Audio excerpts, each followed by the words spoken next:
तिमी व्यस्त छौ, तर के तिमी साँच्चै अघि बढ्दैछौ? सायद समस्या काम धेरै हुनु होइन, गलत काममा ध्यान हुनु हो। आजको भिडियोले तिमीलाई अझ धेरै गर्न होइन, एउटा कुरा मात्र छान्न सिकाउँछ। द वान थिङले एउटा सरल तर खतरनाक सत्य भन्छ, असाधारण सफलता धेरै काममा होइन, एउटा सही काममा गहिरो ध्यानबाट प्राप्त हुन्छ। यो पुस्तकको मुटु यही हो, अहिले मैले गर्न सक्ने एउटै कुरा के हो, जसले गर्दा बाँकी सबै कुरा सजिलो वा अनावश्यक लागोस्। धेरै मानिस समय व्यवस्थापन खोज्छन्। यो पुस्तक प्राथमिकता व्यवस्थापन, प्रायोरिटी म्यानेजमेन्ट सिकाउँछ। सफल मानिसहरू धेरै कुरा गर्दैनन्, उनीहरू सबैभन्दा महत्त्वपूर्ण कुरा मात्र गर्छन्। कल्पना गर, तिमी परीक्षा तयारी गर्दैछौ, 10 वटा विषय छ, सबैलाई बराबर समय दिन खोज्छौ। नतिजा, थकान, भ्रम, डर। अब सोच, यदि एउटा विषय छ जसले पास हुने सम्भावना 60% बढाउँछ भने त्यही वान थिङ हो। व्यवसायमा पनि त्यस्तै। कसैको एउटै ग्राहक, एउटा सिप, एउटा निर्णय जसले सब थोक बदलिदिन्छ। सबै काम महत्त्वपूर्ण देखिन्छ, तर सबै समान महत्त्वका हुँदैनन्। आज राति आफैलाई यो प्रश्न सोध, भोलि बिहान मैले गर्ने एउटै काम के हो जसले मेरो दिनलाई सही दिशामा लैजान्छ। त्यो काम लेख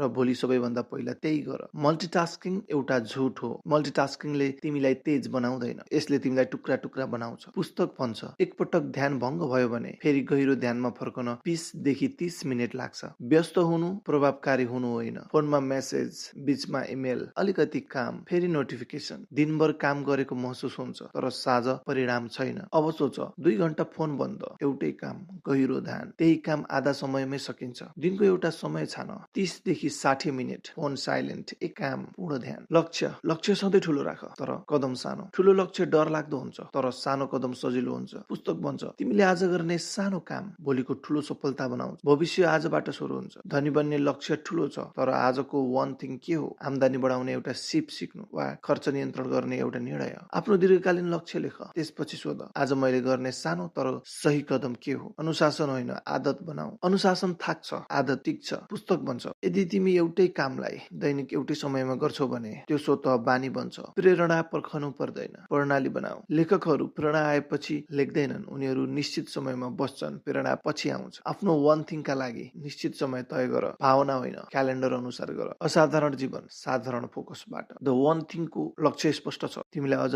धेरै काम गराउने होइन, तिमीलाई सही काममा शान्त रूपमा अडिग बनाउने। असाधारण जीवन असाधारण प्रयासबाट होइन, साधारण तर सही फोकसबाट बन्छ। जीवन तिमीले के गर्यौ भन्ने होइन, तिमीले के छोड्यौ भन्नेले बनाउँछ। यदि आज तिमीले 10 काम होइन, एउटा सही काम मात्र छानेर गर्यौ भने 1 वर्षपछि तिम्रो जीवन कस्तो देखिन्थ्यो? आज निर्णय गर, सबै कुरा होइन, एउटा कुरा।